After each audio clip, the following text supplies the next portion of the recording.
नमो वरहंतारं नमो सिद्धारं नमो आर्याणं नमो वज्रायाणं नमो लोये सवसाहूरं शुद्धात्मान मुनेकान्तं साधुमित्रं मंगलम वंदे संदृष्टसिद्ध्यर्थं संतुष्ट ओंकारं बिंद संयुक्तं नित्यं ध्यायन्ति योगिनः कामदं मोक्षं चैव ओंकाराय नमो नमः। अविरल शब्द घनौघ प्रक्षाले सकल भूतल मल कलंका प्रक्षा मुनि उपासित पीठा सरस्वती हरिनोद अज्ञान तिमिरान्धानां ज्ञानांजन शलाकया चक्षुरुन्मीलितं येन तस्मै श्री गुरुवे नमः। परम गुरुवे नमः। परम्पराचार्य श्री गुरुवे नमः।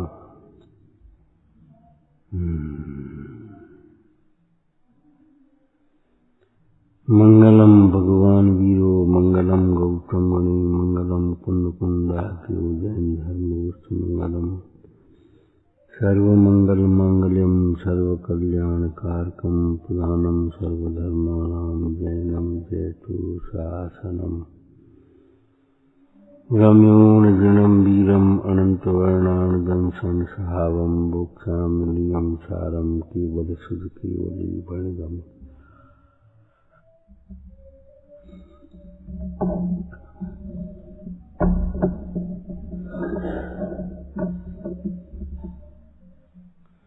किं काहलि वनवासो काय क्लेशो विचित्र उपवासो अध्ययन मौन पहुदी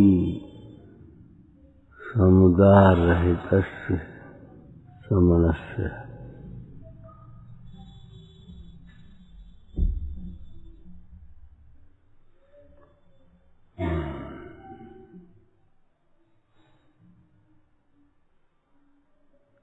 समता का मूल सम्यक है, सम्यक दर्शन।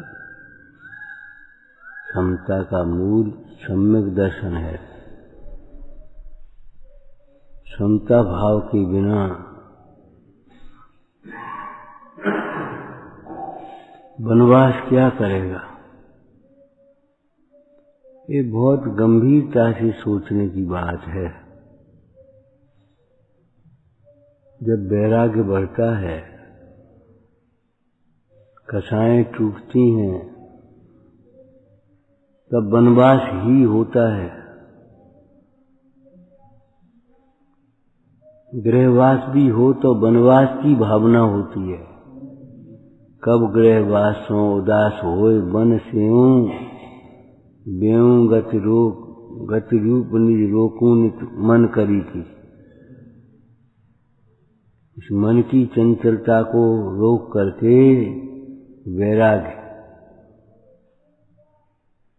जाओगे वन में तो ये लगेगा यहाँ कुछ नहीं है। अरे साधना का अवसर है। भोगों के निमित्त नहीं, मतलब दुख के निमित्त नहीं। भोगों के निमित्त नहीं है अर्थात दुख के निमित्त नहीं। यहाँ कुछ नहीं, कैसा लगता है?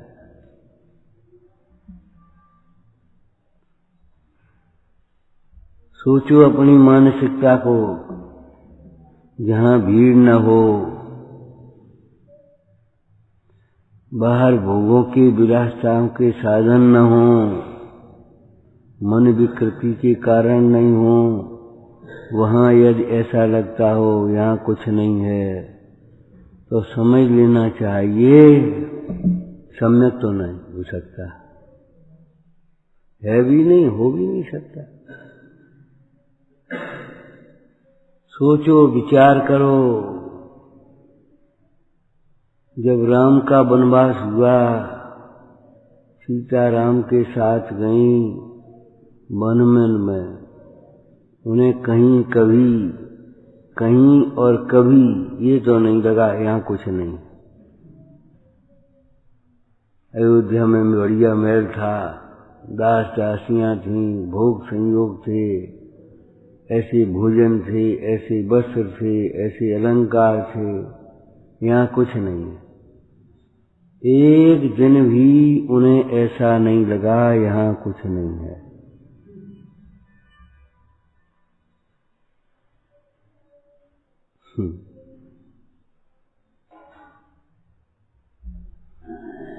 अरे जो हमें इष्ट है उस इष्ट की प्राप्ति का साधन है, क्या नहीं है बोलो। जहाँ राम है, शील की सुरक्षा है, वहाँ क्या नहीं है। जिसने आत्मा को जाना उसने क्या नहीं जाना, जिसने आत्मा को नहीं जाना उसने क्या जाना।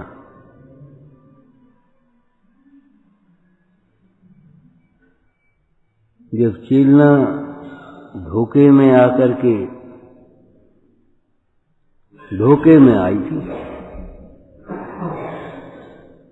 ऊपर का रंग ढंग देख करके विश्वास कर बैठी ये कोई धर्मात्मा होंगे। ऊपर की भक्ति, ऊपर की क्रियाएं देख करके सोचने लगी ये कोई धर्मात्मा होंगे। धोखे में आ गई। धोखे में मत आना।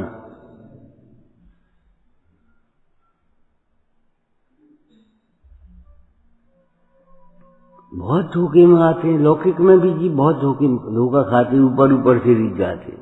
ये बहुत बड़ा आदमी होगा, इसका इतना देखो हर साल गाड़ी बदल लेता है, फलाना हो जाता है ये, और देखा तो सब लोन पे दीवारा निकाल के वो तो भाग गया। बड़ी शोर शराबा है, बड़ा बढ़िया ऑफिस बनाया उसने और ये है, और वो भगा रात रात पता ही नहीं पड़ा कहाँ गया। बाहर की वस्तुओं को देख करके, बाहर की वैभव का प्रदर्शन देख करके, बाहर की क्रियाएं देख करके, बाहर का छेवसम देख करके, शैली देख करके प्रभावित मत हो जाना।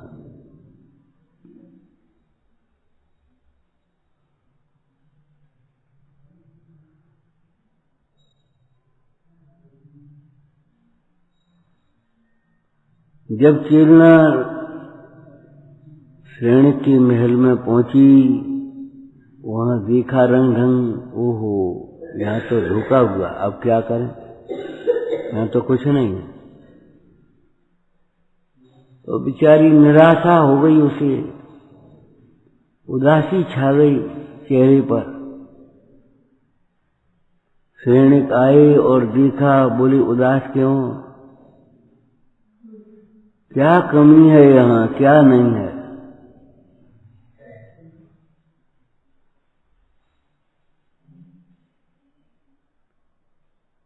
क्या कमी है, क्या नहीं है, सब तो है। भोग सामग्री, श्रेणिक भोग सामग्री की ओर से देख रहा था। भोगी भोग सामग्री की ओर ही देखेगा, और चेलना धर्म साधनों की ओर से देख रही थी। बोली यहाँ जिन मंदिर नहीं है, धर्म का समागम नहीं है, सत्पात्रों को दान देने का अवसर नहीं है, तुम पूछते हो क्या नहीं है। भोगों की रुचि वाले मिथ्या दृष्टि को ही भोग सामग्री प्रसन्नता दे सकती है,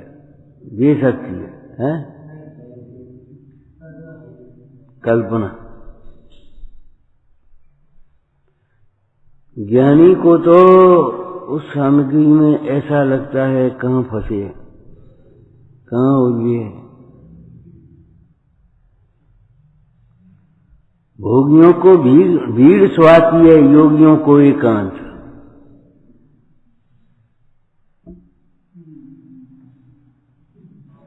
बाद में क्या हुआ ये हम नहीं कह रहे।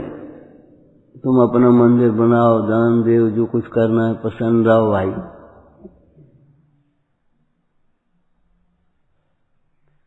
लेकिन विचार करो, एक पशु भी अपने समूह में प्रसन्न होता है। एक धर्मात्मा अपने धर्मात्माओं के समूह में प्रसन्न नहीं हो तो क्या होगा? स्वयूथान प्रसद्भाव सनाथा पेत कैतवा प्रतिपत्ति यथा योग्यम वात्सल्यम अविरक्त। स्वयूथ है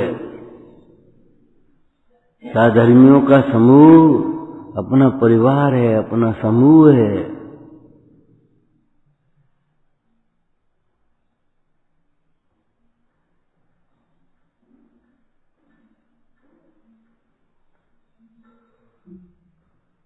उस वन को देख करके ऐसा लगता है यहाँ क्या है?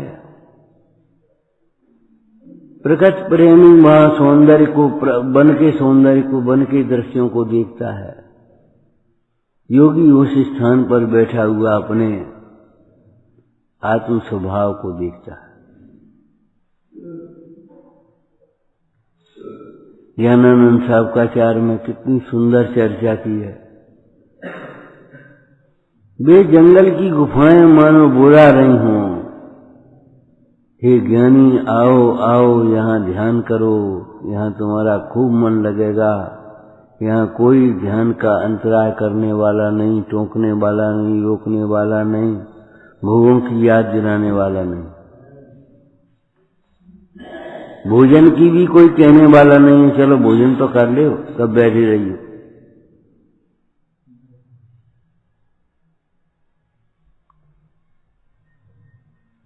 उत्कृष्ट धर्म की प्राप्ति का निमित्त है वनवास। ऐसा नहीं वनवास,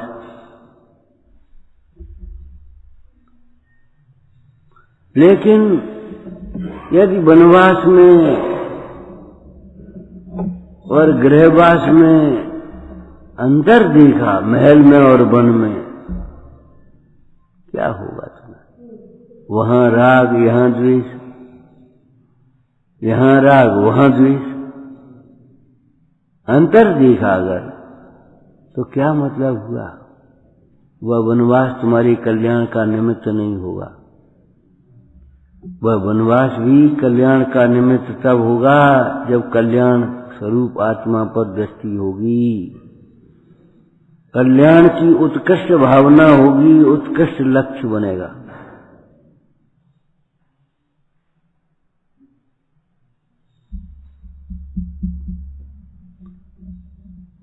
बाहर की रुचि वालों को क्या लगता है? भीतर में क्लेश लगता है। अंतरात्माओं को, अंतर की रुचि वालों को बाहर में क्लेश लगता है।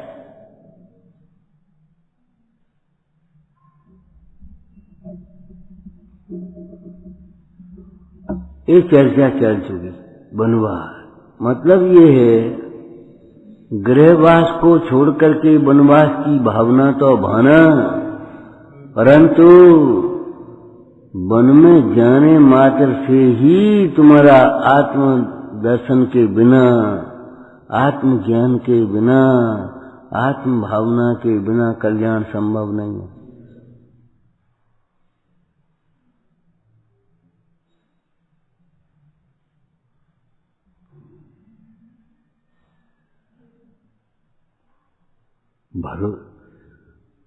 कुसंग की निवृत्ति, सत्संग की भावना तो भाना, लेकिन सत्संग मात्र पर निर्भर मत हो जाना।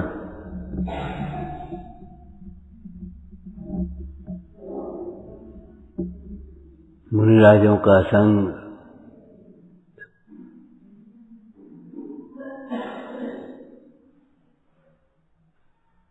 कोई सामायिक कर रहा है, कोई अध्ययन कर रहा है, कोई विद्यावृत्ति कर रहा है, कोई विनय कर रहा है। एक मनोरम दृश्य है। वहां बैठे हैं, वहां बैठे, वहां बैठे, सब अपने ध्यान में मग्न, किसी को किसी से कोई मतलब नहीं। प्रेरक दृश्य है, लेकिन अपनी अंतर की रुचि के बिना क्या?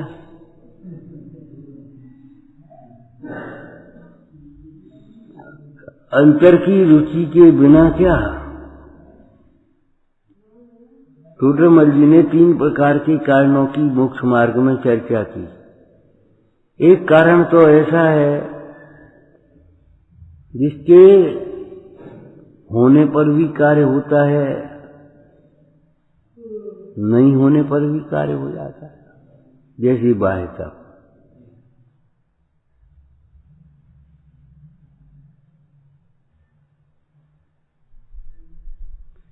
एक कारण ऐसा है जिसके नहीं होने पर तो नहीं होता, लेकिन जिसके होने पर हो और नहीं भी हो।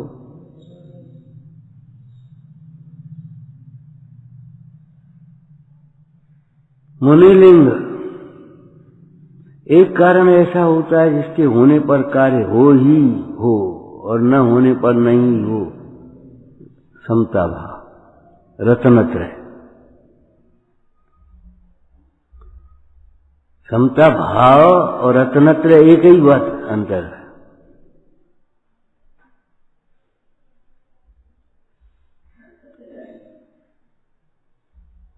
एक जो उन्हीं में ऊर्जा है उसे कह रहे हैं। इससे क्या हो जाए? जो उसको निस्सार समझे बैठा है, घर गृहस्थी में मगन है, आरंभ परिग्रह विषय भोगों में मगन, उससे नहीं कह रहे। उपदेश ऊपर चढ़ने के लिए कहते हैं।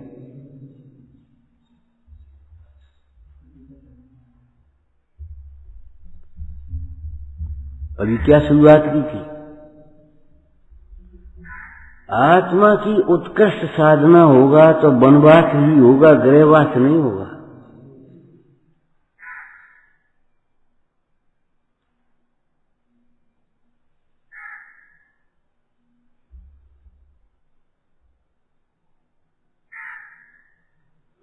लेकिन सुख शांति जंगल में से नहीं, अंदर में से आएगी। जिसका चित्त अशांत है वहां भी उसे अशांति होगी। उसे अपनी प्रिया याद आएगी, व्यापार याद आएगा, उसे अपना संयोग याद आएंगे। आत्मा तो दूर पंच परमेष्टि भी याद नहीं आ पाएंगे।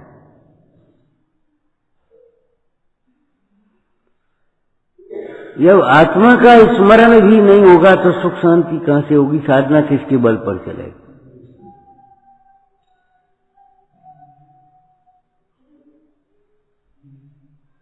वनवास निमित्त मात्र है,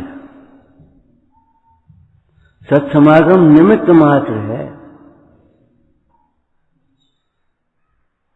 अंतर में रुचि तो अपनी चाहिए, भेद विज्ञान तो अपना चाहिए, समता भाव तो अपना चाहिए। समता का मतलब मजबूरी नहीं है। ठीक है भैया, समता है, अपन तो समता रखो, समता रखो, समता रखो, मजबूरी नहीं है। भेद ज्ञान पूर्वक होने वाला आनंदमय परिणाम है समता, आत्मामय परिणाम है। जहां समता है वहां सुख है, आनंद है। जहां समता हो और सुख न हो ऐसा होता ही नहीं है।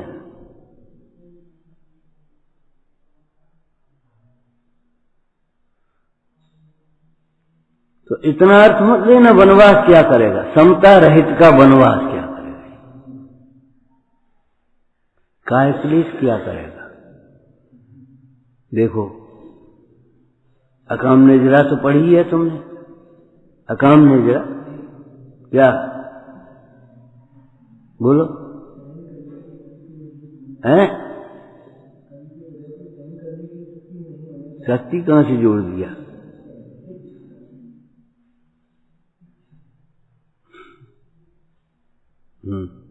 बोलो बोलो।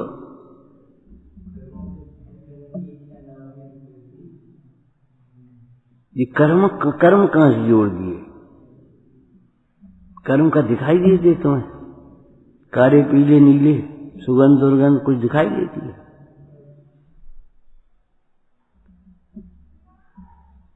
दुख को, प्रतिकूलता को सहन करने की इच्छा न होने पर भी, कोई अंतराय आया उसको सहन करने की इच्छा नहीं होने पर भी, तत्व विचार करते हुए, परमेष्ठी भगवंतों की भक्ति करते हुए किंचित प्रशस्त परिणामों से सहन कर लेना, वहां उत्तेजित नहीं होना, आकुलित नहीं होना, घबराना नहीं, क्षुब्ध नहीं होना, अकाम निर्जरा कहलाती है। देखो, निर्जरा मुक्ति का कारण होती है। और यहां क्या लिखा, कबहू अकाम निर्जरा करे भुवनत्रक में सुरतंत्र। निर्जरा तो मुक्ति का कारण होती है, और ये कैसी निर्जरा है?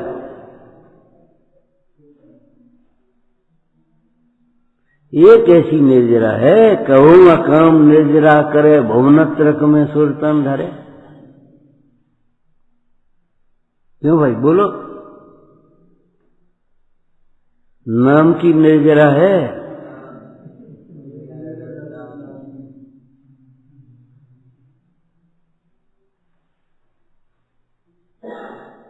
निर्जरा किस अपेक्षा कही है? जैसे कर्मों के उदय में ये प्रसंग बना, उस प्रकार के कर्म नहीं बन रहे, संक्लेश नहीं हो रहा, बस इतना अंतर।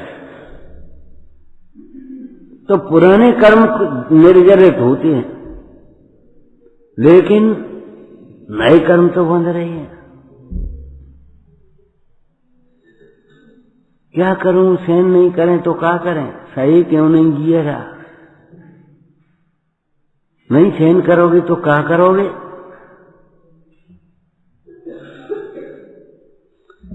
सहन न करने से क्या होगा? संक्लेश, और सहन तो करना ही पड़ेगा। किसी को पानी नहीं मिला, प्यास लगी है, और सहन नहीं करे तो क्या करेगा? बड़बड़ाएगा, सरकार को कोसेगा।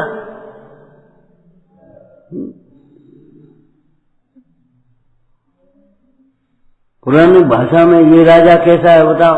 जगह जगह कुएं बनवाते थे, और यहाँ कोई सेठ साहूकार भी नहीं है। यहाँ के लोग कैसे हैं, क्या करते होंगे? दूसरों का ध्यान ही नहीं है। मैं क्या करेगा बताओ? पर को दोष देगा।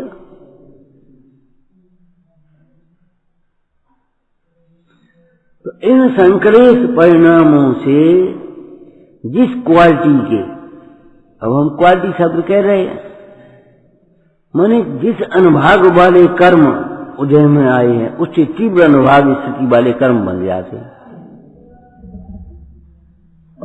तो वो बंध विशेष हो गया। अब निर्जरा यहां कैसे कहने में आई? वो कर्म तो निर्जरित होंगे ही, उस प्रकार के कर्म नहीं बंधे, बस उस प्रकार के कर्म नहीं बंधे। कैसे? जिस प्रकार के कर्म उदय में आए थे।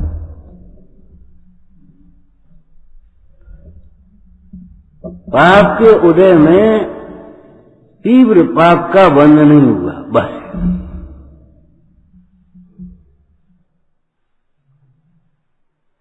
इसलिए मनुष्य शरीर था, देवों का शरीर मिल गया।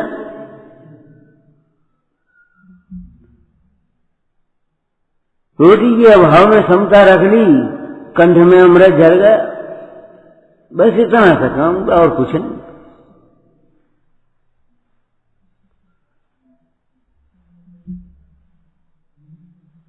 निज काल पाए विद झरना, तासो निज काज न सरना। अपना कार्य तो सिद्ध नहीं होता।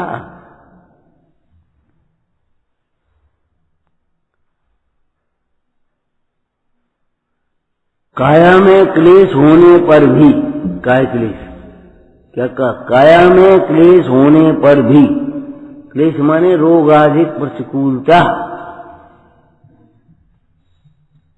रोग आदिक प्रतिकूलता। काया में क्लेश होने पर भी संक्लेश नहीं करना, संक्लेश मुक्त मनसा।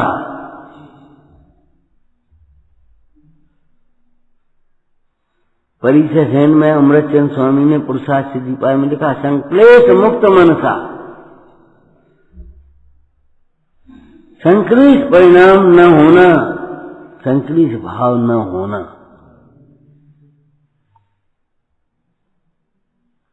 और भाव तो होंगे ही, जब संकलित भाव नहीं होंगे तो विशुद्ध भाव होंगे। इसको ये विशुद्ध भाव अज्ञानी को भी हो सकते हैं, लेकिन भेद परिणाम पूर्वक समता भाव ज्ञानी को ही होता है।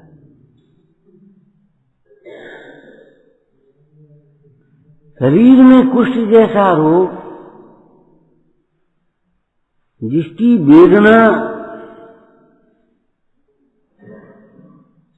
अज्ञानी देख भी नहीं पा रहा, जिसकी दुर्गंधी वह अज्ञानी सहन भी नहीं कर पा रहा, ऐसे उस कुष्ठ रोग से ग्रसित शरीर और सनत कुमार मुंडा अपने ध्यान में मग्न है। और परीक्षा करने वाला वो देव वैद्य का रूप बना करके आ भी गया और कह रहा है कि हमें सेवा का मौका दो, हमें तुम्हारी सेवा की जरूरत नहीं, हमें तुम्हारी सेवा। तुमने मुंडाज का एक तरह का आज की भाषा में कहें तो इंटरव्यू सुना है? इंटरव्यू एक मुंडाज बोले, ध्यान से उठे थे, बैठे थे अपनी चिंतन में, तब तक एक व्यक्ति आकर के बैठ गया, कहीं का राजा होगा। उसने पूछा, महाराज हम अमुक देश की राजा हैं, इतना हमारी सेना है, खजाना है, ये है, मंत्री हैं सब, आप कौन है? कि तुम राजा हो तो हम महाराजा हैं। मुनराज से जब राजा ने कहा हम अमुक देश के राजा हैं, हमारी इतनी सेना है, उसने अपना वैभव सुना दिया, तो महाराज ने भी कह दिया हम महाराजा। तो उसको आश्चर्य हुआ, आपका राज्य कहाँ है? कौन से देश के राजा हैं आप? आपका राज्य कहाँ है? हमारा राज्य अंतर में, हमारा राज्य अंतर में है, सहज ज्ञान रूपी साम्राज्य, जहाँ राग द्वेष रूपी शत्रुओं का प्रवेश नहीं। इस साम्राज्य में जन्म नहीं, मरण नहीं, कोई क्लेश नहीं, दुख नहीं, आकुलता नहीं, भीड़ नहीं। उस प्रश्नोत्तर में एक प्रश्न आया, महाराज आपकी सेवक सेना कहाँ है? दूसरा प्रश्न, आपकी सेना कहाँ है? साम्राज्य तो समझ लिया आपके भीतर, आपकी सेना कि हमारा कोई शत्रु ही नहीं है, सेना की जरूरत नहीं, हमारा कोई शत्रु ही नहीं है। शत्रु द्वेषियों के होते हैं, द्वेष ही शत्रु समझते हैं ज्ञानी जन। ज्ञानी जन राग द्वेष को ही शत्रु समझ रहे हैं, हमारा कोई शत्रु ही नहीं, हमें सेना की जरूरत क्या? महाराज आपका खजाना कहाँ है? मैं दरिद्र थोड़ा ही हूं तो खजाने की जरूरत हो। आपके सेवक कहाँ हैं? ये उसमें एक प्रश्न था, आपके सेवक कहाँ हैं? कि मैं प्रमादी नहीं हूं, सेवक प्रमादी को चाहिए। हमें तुम्हारी कोई सेवा इष्ट ही नहीं है, क्योंकि जिसकी सेवा तुम करना चाहते हो उसे हम भिन्न जानते।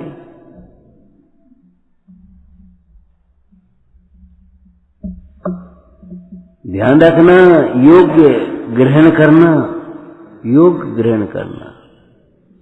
अरे सम्यक दृष्टि श्रावक ऐसी भावना भा रहा है, अब हो भव और स्वामी मेरे, मैं सदा सेवक रहूं। अब हो भव और स्वामी मेरे, मैं सदा सेवक रहूं।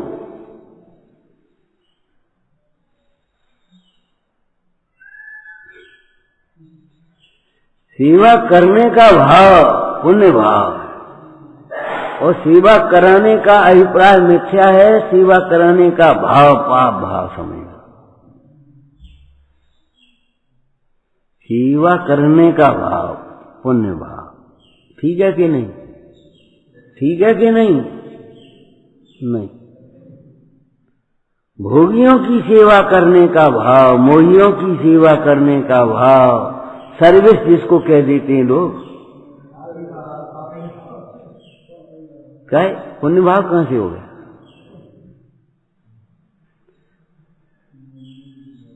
जिन शासन की सेवा करने का भाव, अपनी आत्मा की सेवा करने की भावना, साधर्मियों की सेवा करने का भाव, गुरुजनों की सेवा करने का भाव, आत्मलक्ष्य पूर्वक जब सेवा करने का भाव, अहंकार रहित प्रमाद रहित सेवा करने का भाव, वह पुण्य भाव।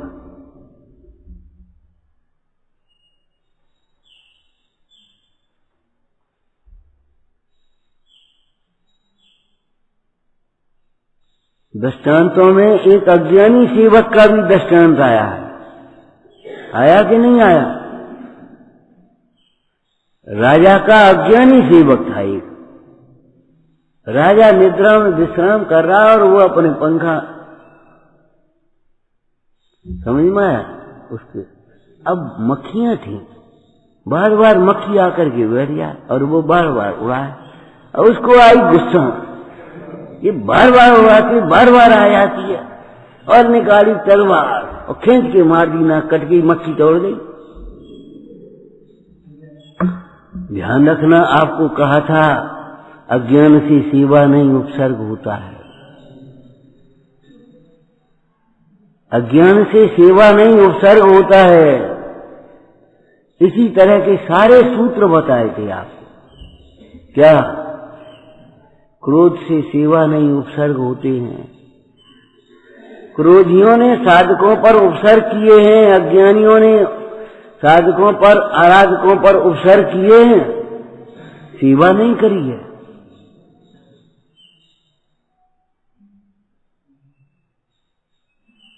अरे उपसर्ग किए थे, सेवा करी। बता, कमर ने क्या किया? सैनिक ने क्या किया? उस विप्र ने क्या किया? सेवा थोड़ी की, उपसर्ग की है। एक भी अज्ञानी ने, किसी ने सेवा कर की हो तो बता, मोक्ष मार्ग में सहायक हुआ हो तो।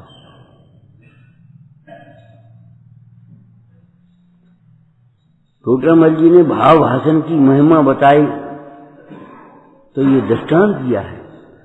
अरे एक सामान्य सेवक भी अभिप्राय को समझेगा तो कार्य सुधारेगा, और अभिप्राय को नहीं समझेगा, शब्द पकड़ेगा तो कार्य को बिगाड़ेगा और कुछ नहीं करेगा।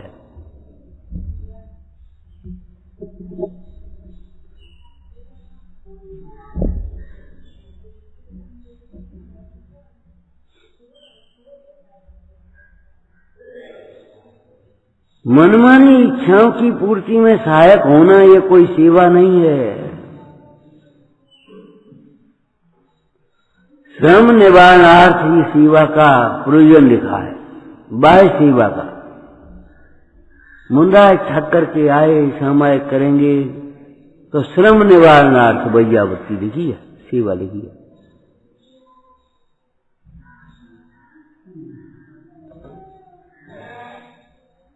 और नहीं तो आप वही प्रकार से समझना, सेवा शिक्षा व्रत है। श्रावकों का भी शिक्षा व्रत है। सेवा करना माने साधना सीखना। सेवा करना का मतलब ये है साधना सीखना। हमने अपनी आंखों से देखा, बीमार हुए थे तब कैसी क्षमता करते थे, रखते थे, कैसे करते थे, क्या करते थे। हम तो वहीं बैठे रहते थे। हमने देखा कभी आह नहीं निकली, कभी किसी को दोष नहीं दिया।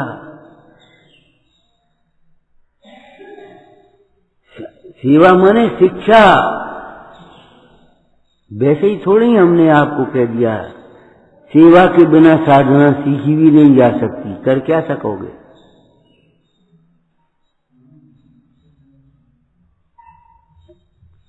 और साधना के बिना समाधि नहीं हो सकती। सेवा तो बहुत पहली सीढ़ी की बात है। इसलिए भावना भाई है, अब हो भव स्वयं मेरी, मैं सदा सेवक रहूं। और सेवा का मतलब होता है अलग से अपना कुछ अस्तित्व नहीं है, अलग से कोई प्रोग्राम नहीं है, अलग से कोई कार्य नहीं है, अलग से कोई गति। अगर अलग से समझ लिया तो सेवा खत्म हो गई।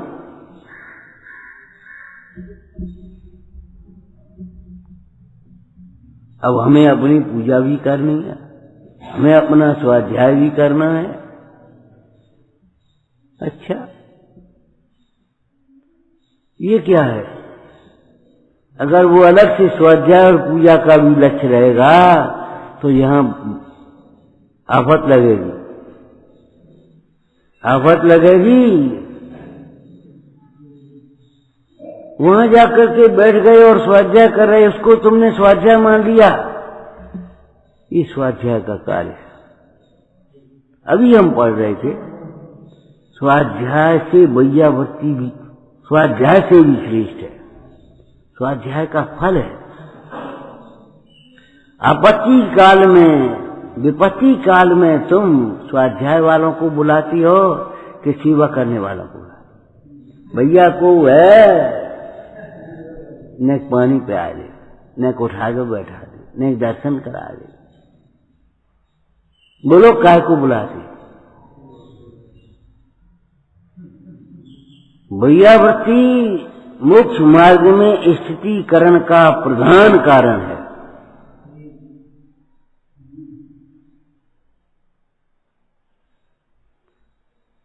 नेमिनाथ पुराण में वैयावर्ती का फल लिखा है, पढ़ा है, याद है कुछ? बोलो, लिखा है कुछ? अरे वसुदेव कौन से पुण्य के उदय से हुए थे? वैयावर्ती के भाव। ज्ञान विशेष नहीं था, लेकिन वो संग में रह करके वैयावर्ती करते थे। उस वैयावर्ती के प्रभाव से वे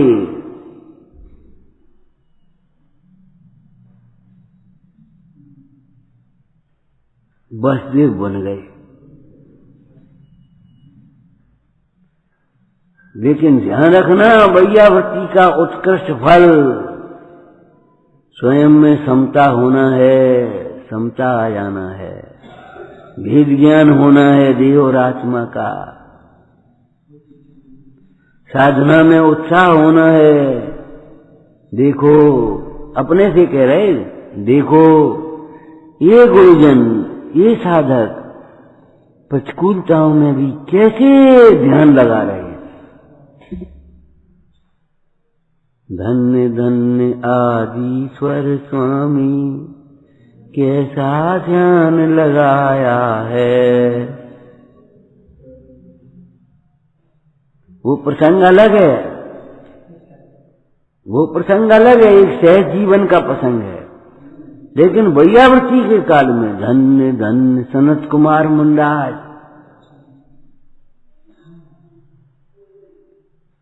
समाधि मरण में उपसर्ग में समता रखने वाले योगीश्वरों का स्मरण किया। और क्या लिखा? अरे जो इन योगीश्वरों का स्मरण भी करता है, उसके नाम, उसके भाव अधीरज जावे। जो इन मुनिवर को ध्यान किए विचलावे, भाव अधीरज जावे, उसे अधीरता नहीं आ पाए।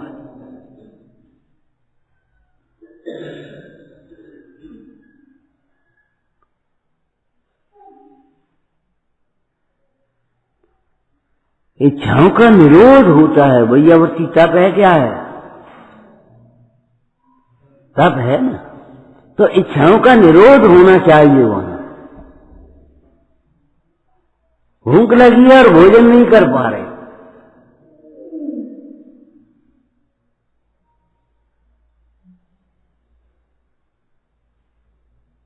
हमने तो देखा भैयावती करने वालों को भी देखा, महीने भर एक टाइम भोजन, उसी समय भैयावती की जरूरत, और वही भोजन का टाइम, उसके बाद रात हो गई। एक दिन नहीं, 2 दिन नहीं, 4 दिन नहीं, 8 दिन नहीं, 15 दिन नहीं, भोजन यही कच पानी पी ले तो पी ले।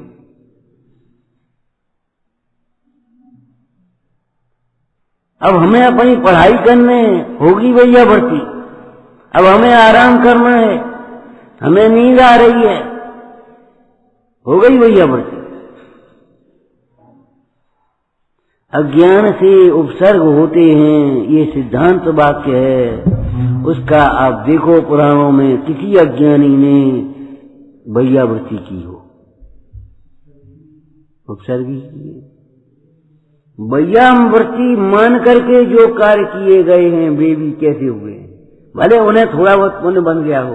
ग्वाले ने तपाया, कुटिलता नहीं थी मन में, लेकिन अज्ञान था। मुन राजों की वीरचर्या को नहीं जानता था।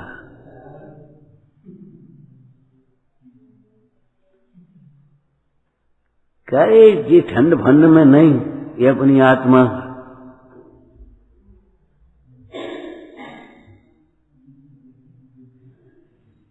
शीतकाल दरिया के किनारे, शीतकाल दरिया के किनारे जब पढ़ने बैठने बैठे तो स्वयं में समझ में आ गई, अरे अपना गया है गुरु संवारे।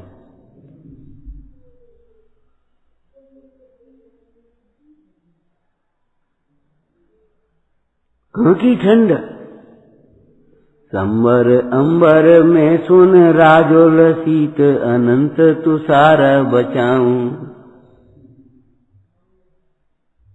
कवि ने नेमी राजुल के संवाद लिख दिए, हुए नहीं होंगे कभी। क्यों? तीर्थंकर जिस समय दीक्षा लेते उस समय से मौन होते हैं, कहां से संवाद हो गया होगा। ये तो ऐसी बात हो, वे जाके दीक्षा लेके बैठ गए और राजुल पहुंचे, कहा तुम क्या करोगे, क्या कर रहे थे, का और भी बचान लगे। लेकिन कवि ने उन नेमिनाथ और राजुल के माध्यम से हम लोगों को शिक्षा दी है। साहित्य हित की भावना, हित की प्रेरणा करे। बन गए, और जैसे बन गए तैसे बन गए। तो उन्होंने कहा क्यों भाई, 12 मास माने 12 माह के बाह्य कष्टों की अपेक्षा से कथन करना और उन कष्टों में सहन शक्ति की विधि का वर्णन करना। तो राजन ने एक प्रश्न किया, हे नेम कुमार, आप ये बताओ, जब इतनी ठंड पड़ेगी, ऐसे कप कपी छूटेगी, तब तुम क्या करोगे? लोग ताक रहे होंगे, ओढ़े बैठे होंगे, और तो बेचारे ठंड में परेशान हो रहे होंगे, आप क्या करोगे ऐसे काल में? तो कवि ने नेम कुमार की ओर से उत्तर दिया, संबर अंबर में सुन राजोल शीत अनंत तुषार बचाऊं। संबर रूपी अंबर,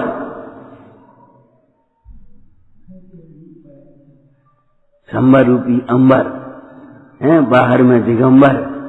अब सोचो तो सही, कोई चदरा भी नहीं है, न ओढ़ लें, कोई धूनी नहीं लगा करके बैठे हैं। ध्यान रूपी अग्नि जल रही है भीतर में, उससे ठंड भंड का प्रवेश ही नहीं, भीतर अग्नि जल रही है।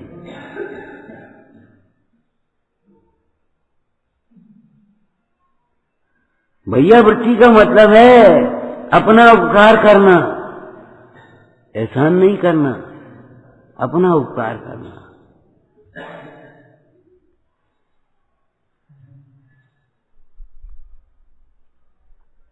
समता का रहस्य समझना, समता की भावना भाना। निवेदन सुना है तुमने वैयावर्ती का? हे साधो, शरीर को हमारे भरोसे छोड़ो, आप अपनी आराधना करो। शरीर की सेवा हम करेंगे। अब कितनी सावधानी से, कितनी जिम्मेदारी से, मस्करी से थोड़ी हो रही है सेवा। सेवा करने और बातें करने लगी, ऐसी सेवा होगी? जहां जितने प्रेशर की जरूरत है उतना प्रेशर। कौन सा अंग रह गया, कहाँ रह गया, क्या हो गई, कहाँ पर दर्द होता होगा, अपने अपने वेदन के आधार पर। इसके लिए उन साधुओं में अपनी स्थापना कर ली और मोक्ष मार्ग के लिए अपने में उन साधुओं की स्थापना कर ली।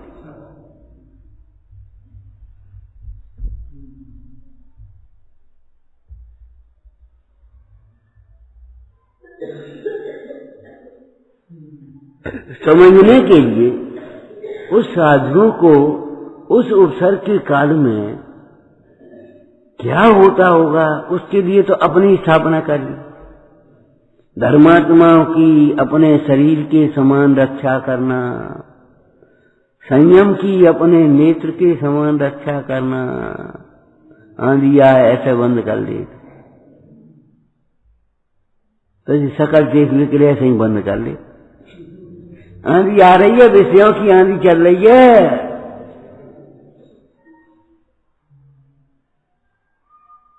परती लखजे धरती निरखें, धने हैं धने धन्य। और आगे के छंद में तो क्या लिख दिया, पर कामन को मुखचंद चिते मुझ जाए सदैव बेटे। हमने देखा ही नहीं, हमने देखा ही नहीं शकल कैसी है। हमें तो वो चैतन्य भगवान आत्मा दिखाई दे रहा था,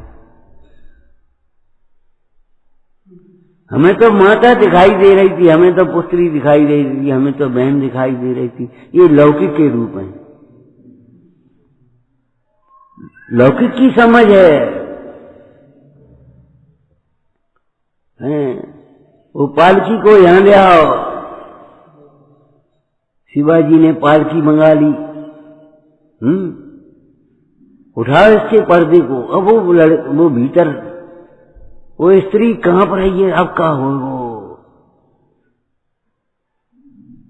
माता।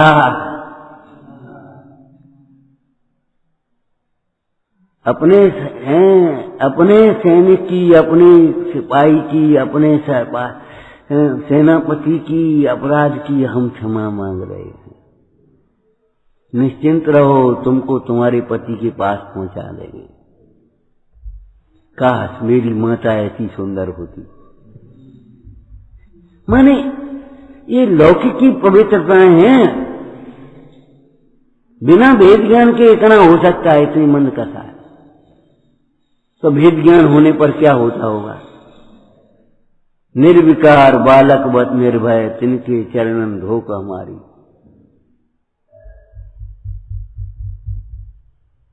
जिनको देख करके कवि कहने लगे,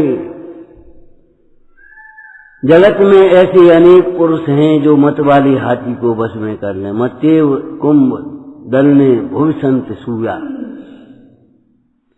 ऐसे वीर पुरुष बहुत हैं जो मत वाले हाथी को वश में कर रहे हैं। ऐसे पुरुष बहुत हैं जो सांप को ऐसे पकड़ लें। ऐसे पुरुष बहुत हैं जो इतनी बड़ी सारी सेना को बस में कर लें, जीत ले लें। लेकिन मैं पुकार पुकार करके कहता हूं, वे तो वीर नहीं भाई, स्त्री कटाक्ष से हाथ गए हैं। महावीर वे ही जग में जो निर्विकार उस समय। वो छंद का ही तो अनुवाद है, एक तरह का अनुवाद नहीं है, लेकिन उसी का भाव है। हम उनको महावीर नहीं कहते। बड़ी बड़ी सेना को जीत लिया, हाथियों को जीत लिया, सांप को बस में कर लिया, इसमें क्या है। नियों को बस में करके देखो।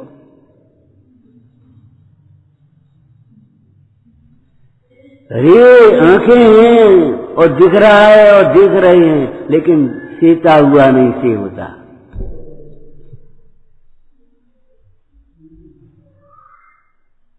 ये अध्यात्म, ये भेद ज्ञान, ये तो बहुत सरस है। उन विचारों को पता भी नहीं है जिनमें कष्ट लगता है, कठिन लगता है, आश्चर्य होता है। नहीं, अज्ञानियों को शायदबाद के कथन सुनकर के आश्चर्य होता है, ज्ञानियों को तो आनंदमय होता है। ओ वाह, कैसी अद्भुत बात! बदलते हुए भी नहीं बदलती और बदलते हुए भी नहीं, और नहीं बदलते हुए भी बदल रही है। अद्भुताद् अद्भुतम, आत्म वैभव अद्भुत से भी अद्भुत।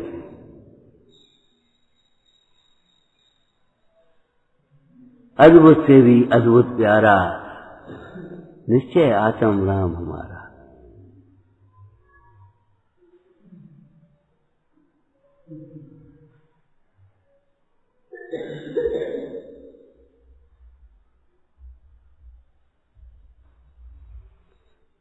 काय क्लेश, काया में कैसे कैसे क्लेश होने पर भी तो भी नेक चिगे नहीं बेमुने। समता रस के स्वादी देही हमको हो सुखदाता, हरि टेव प्रमादी। क्रोध से उपसर्ग होते हैं, क्रोधी स्वयं दुखी होगा और दुखी करेगा दूसरे को, दुख का निमित्त होगा। स्वयं के दुख का कारण और अन्यों के दुख का निमित्त। मन से उपसर्ग होते हैं, माया से उपसर्ग होते हैं। मन से उपसर्ग कैसे होते हैं? अरे मानी बस प्रशंसा से खुश करेगा, ध्यान नहीं देगा उसमें। स्वयं प्रशंसा से खुश होता है ना, तो वो सोचता होगा ये भी प्रशंसा से खुश होते होंगे, बस खत्म।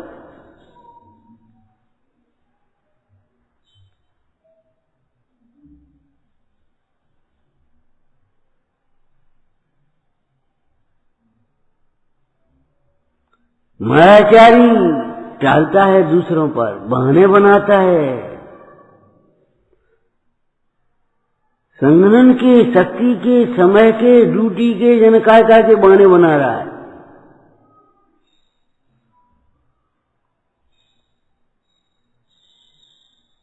मायाचारी से उपसर्ग होती है, सरलता से सेवा होती। सरल बन जाओ सेवा करने के लिए। कुटिलता छोड़ो। लोभ से उपसर्ग होते हैं, संतोष से सेवा होती है। जहां भीतर में लोभ आ गया, इनसे कछु मिलेगो, इनसे नहीं मिलेगो। आप गए हो कभी कभी तीर्थ क्षेत्रों पर, किन्हीं किन्हीं तीर्थ क्षेत्रों पर लिख देते हैं कर्मचारियों को इनाम न दें, कर्मचारियों को इनाम न दें, उनकी आदतें खराब न करें। क्यों? प्रैक्टिकल रूप कभी देखा है तुमने उसका? एक कर्मचारी सबको पानी दे रहा, गर्म पानी, सर्दियों में। तुमने 50 रुपए दे दिए उसको। अब जब तुम सामने आए तो उसकी निगाह सबसे हट करके तुम पर आ जाएगी और सारा काम खत्म हो जाएगा। विषमता खड़ी हो गई, उस नोट ने विषमता कर दी, कर्तव्य से च्युत कर दिया, सबको समान नहीं समझा। आपको बड़ा अच्छा लगेगा, लेकिन सोचो कोई 100 का नोट देने वाला मिल गया तो तुम्हारा क्या होगा?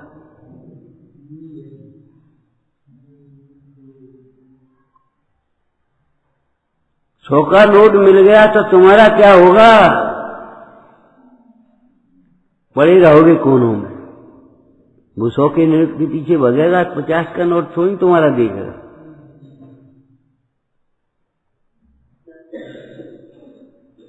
समदृष्टि का घात हो गया, कर्तव्य का घात हो गया।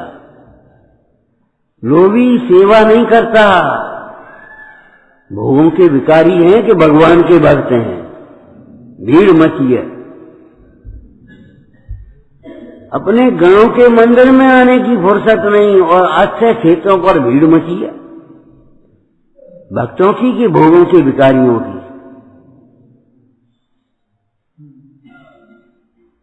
काहे दे भगवान अलग है, जी भगवान अलग है कछु, और जी भगवान अलग है और जी भगवान अलग है का। चाहे इतना सा फोटो हो पासपोर्ट साइज का और चाहे इतना बड़ा फोटो हो, उसमें क्या बात है? परिचय तो पूरा दे रहा है, और परिचय पत्र में इतना बड़ा फोटो कैसे लगेगा? सोचो।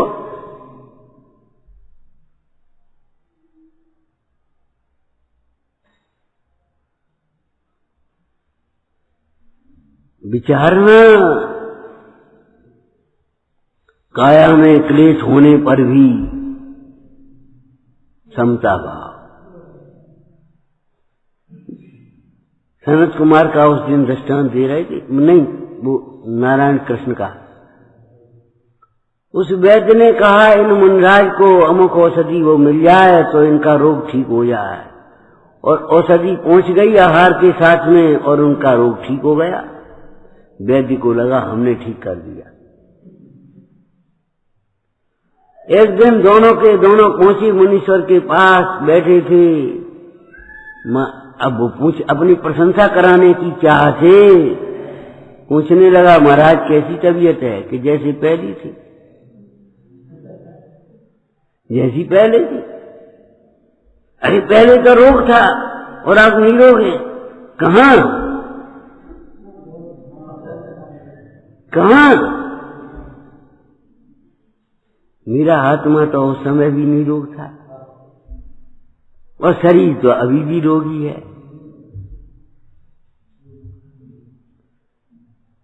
रोगों की खान है, व्याधि मंदिर है। मेरा आत्मा तो उस समय भी आनंदमय था और मैं उस समय भी अपने आत्मा के लक्ष्य से, देह से भिन्न आत्मा के लक्ष्य से आनंद का विजन करता था, जैसे पहले थे वैसे। मेरी साधना में कोई विघ्न तो नहीं था। वे बालराज मुनराज कहते, हम इसको दूर करने की चिंता भी क्यों करते थे? ये हमारे में कौन बाधक था? हमें तो ये भी नहीं मालूम ये रोग कब हो गया और कैसे कब मिट गया। जिन भक्ति हमारा दैनिक कर्तव्य है, तत्व विचार और समता का अभ्यास हमारी साधना है, साधना का मूल है, साधना का आधार है।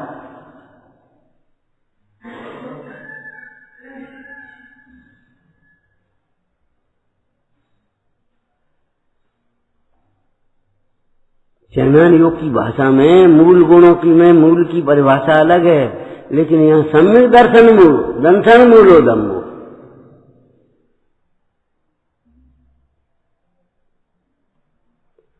काय क्लेश, तुम्हारी समता के बिना काय क्लेश क्या करेगा? बोलो, एक शब्द बोल देना मिलता जुलता था। समता के बिना काय क्लेश क्या करेगा? संक्लेश करेगा। जब तुम्हें दर्द होता है तो संक्लेश होता है ना, भूख लगती तो संक्लेश होता है। समता के बिना, भेद ज्ञान के बिना काय क्लेश क्या करेगा? संक्लेश करेगा। और वेद ज्ञान होगा, समता होगी तो काय क्लेश क्या करेगा? निर्जरा करेगा। काय क्लेश क्या करेगा?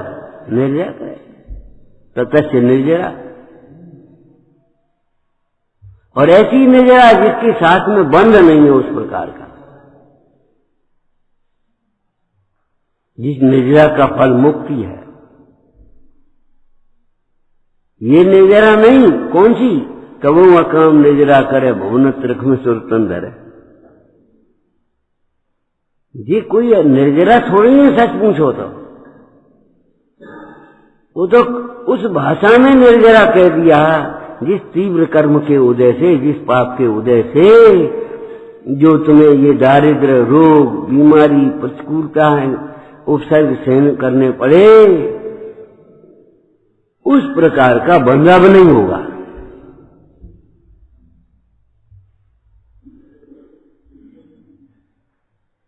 तो समझ में आया ना, काहे क्लेश निमित्त मात्र है। सुख दुख संपदा आपदा सब काहू को हो, ज्ञानी काटे ज्ञान से मूर्ख काटे रो। अंतर में भेद ज्ञान नहीं होगा तो काहे क्लेश, संक्लेशता का निमित्त होगा। और अंतर में भेद ज्ञान होगा तो समता का निमित्त बन जाएगा, निजरा होगी। तेरे प्रयोजन की सिद्धि समता भाव से है, तेरी प्रयोजन की सिद्धि संक्लेशता से नहीं।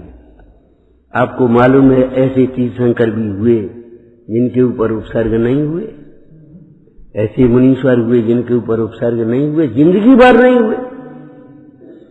तो क्या उनकी निजरा नहीं होगी, उनको मोक्ष नहीं होगा, वे सुखी नहीं होंगे? ये उपसर्ग तो कोई आई नहीं हो।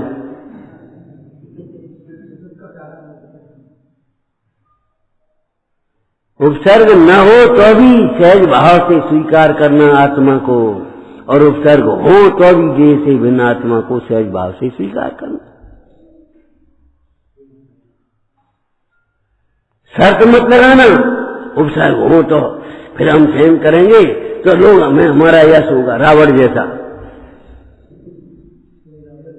हाँ, जीत करके और फिर सीता को सौंप देंगे, सो अरे वाह वाह रावण कितना उदार है,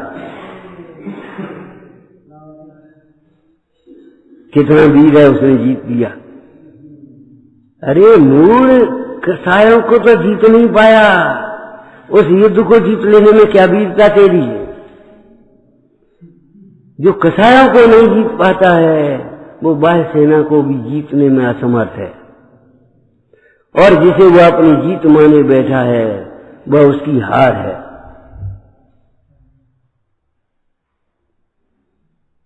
कसाय के प्रसंग में कसाय नहीं हुई, यही जीत है हमारी।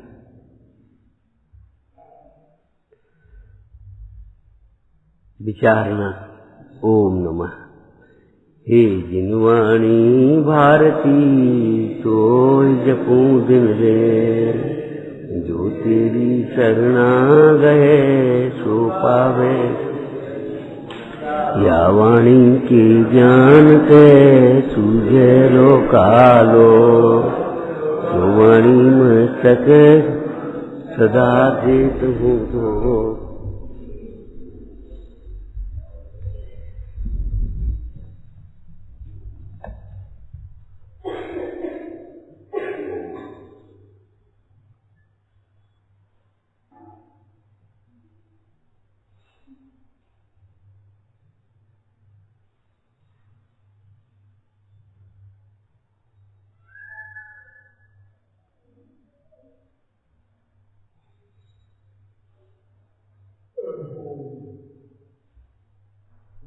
शांति माता की